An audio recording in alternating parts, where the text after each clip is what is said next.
AEW has cooled off, but is it time to hit the panic button? No. At least not yet. Pro Wrestling Bits. Subscribe now.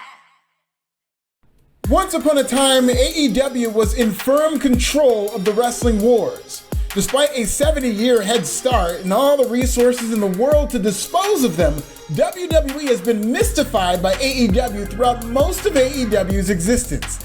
This was never more apparent than during a one-sided ratings war between AEW and WWE's NXT. But as AEW limps into its fourth year, the honeymoon period is starting to rock, violently, the way they do for anybody who marries a Kardashian.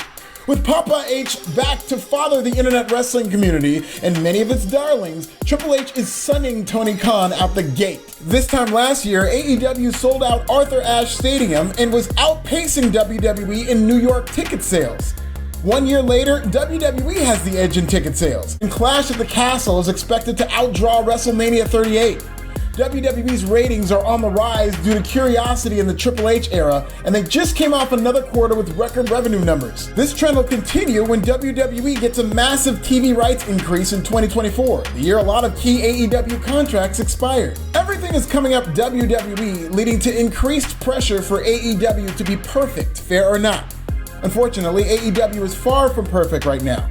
Television ratings for Dynamite and Rampage are down year over year, all while more and more reports are getting out about wrestlers being unhappy. AEW remains successful as a top-rated national pro wrestling company, but at the same time, it seems to be on the precipice of implosion, and there are many reasons for this. Let's give an honorable mention to Tony Khan.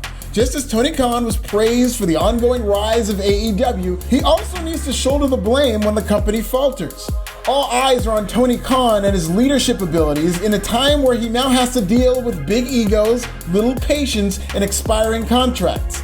Tony Khan is stretched thin with AEW, ROH, Fulham FC, and even the Jacksonville Jaguars, who play in the worst division of the NFL and might even have a chance to win it with the 6-win season they're pretty much doomed for. Dealing with egos on top of different organizations could get tough, and that's part of the reason Khan delegated some of his responsibilities to a talent relations team. Another honorable mention is women's wrestling. AEW has completely dropped the ball with an otherwise talented women's wrestling division. Outside of Jade Cargill and Britt Baker, women simply don't draw for AEW, and if it's a gender problem, the blame rests with the male gender that predominantly books the women's division. Week after week, women's storylines in AEW come off as written by somebody who has no clue how to connect with a unique female voice. If she isn't a mean girl prototype that relates to how many of these AEW incels see all women, chances are it's not getting over. AEW needs a creative overhaul of its women's division in ways that at least gives them a chance to flourish. Now let's get to this gangsta shit. Reason number 5 is Cody Rhodes. Yes, Cody Rhodes was one of AEW's top stars, and regardless of if he was booed or cheered, he was one of AEW's biggest television draws and always seemed to be joined at the hip with momentum. Cody Rhodes had a memorable feud with Shaq, where he helped put Jade Cargill on the map. He made Sammy Guevara. He made Darby Allin. He got MJF over as a main event heel. Malachi Black was the hottest heel in the business for like 20 minutes because of a great feud with Cody Rhodes. He even got Arn Anderson's Glock over, man. Cody Rhodes is unstoppable. Fuck what we talking about? Cody Rhodes always came off as the adult in the room in AEW, and not enough has been said about Rhodes' contributions as a linchpin to the company. I don't think it's a coincidence that the backstage environment has rotted almost since the day he left. And the more WWE presents him as a bigger star than he ever was in AEW, which they already did in the first 3 months of his contract, the more AEW will come off as minor league. Reason number 4 is Vincent Kennedy McMahon. Not just because he retired, but WWE's surge goes back to Money in the Bank this year, under Vince McMahon's leadership, where merchandise sales increased by 95%. Despite an embarrassing retreat to MGM Grand Garden Arena in Las Vegas, Money in the Bank drew the show's second biggest gate in history. The Triple H era has added an undeniable amount of momentum to WWE, and Paul Levesque definitely deserves credit, but he's largely operating out of the Vince McMahon playbook. And not only is Vince McMahon's playbook partly to blame for WWE's success and AEW's subsequent decline, McMahon's decision to retire also swung eyeballs in WWE's direction, even among people who watch AEW, especially among people who watch AEW. Next up is injuries. AEW's balls-to-the-wall indie wrestling style has captivated the hearts and minds of subreddits everywhere. But if you live by the Tope Con Hilo, you die by the Tope Con Hilo. AEW has a murderer's row of high-profile injuries, including CM Punk, Kenny Omega, Bryan Danielson, Adam Cole. The list goes on and on. I get bored with the standardized WWE style too, but one of the reasons for it is to minimize injuries in an already dangerous sport. But Tony Khan gives wrestlers all the freedom in the world to create unabashed professional wrestling, even if that means tearing up a tendon or two. AEW is like that friend in high school whose dad lets you guys drink. And while I'm not saying AEW needs to adopt a WWE in-ring style, they definitely need to adjust what has already become an injury-plagued AEW style, especially with its talent more prone to injury due to less ring time.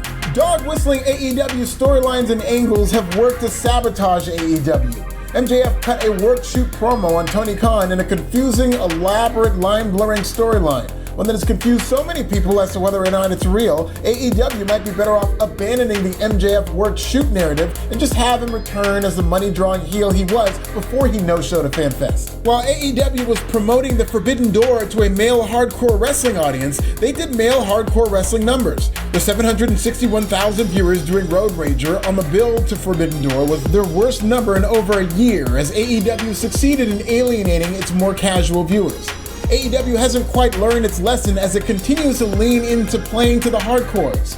They were too cool to announce Kenny Omega's return, and in return, Dynamite's viewership was down last week despite Kenny Omega and CM Punk being on the same show. Sometimes I feel like AEW worries too much about being on the cutting edge of pro wrestling. And when you're too edgy for some of your own fan base, that's when you know you've gone full indie. And the number one reason AEW has cooled off is the Triple H era. Just the perception alone that Paul Levesque from the Black and Gold era will be heading up WWE is enough to add interest to the product among lapsed fans, and the ratings show it. Problem is, many lapsed WWE fans became AEW fans, and with Vince McMahon out of the way, the pendulum is now swinging WWE's way. After an initial bump in viewership for Raw, SmackDown, and NXT, WWE has been able to maintain the majority of new viewers on a weekly basis. This comes during a time where AEW is losing viewers on a weekly and annual basis, despite well-received shows that do top the cable ratings. The National Wrestling War is a game of momentum, and even as AEW continues to put on good shows, it'll continue to be diminished and overlooked as long as WWE commands the buzz in pro wrestling. Will AEW shake off this slump? Will the returns of top stars help them overtake the wrestling wars? Tell me in the comments.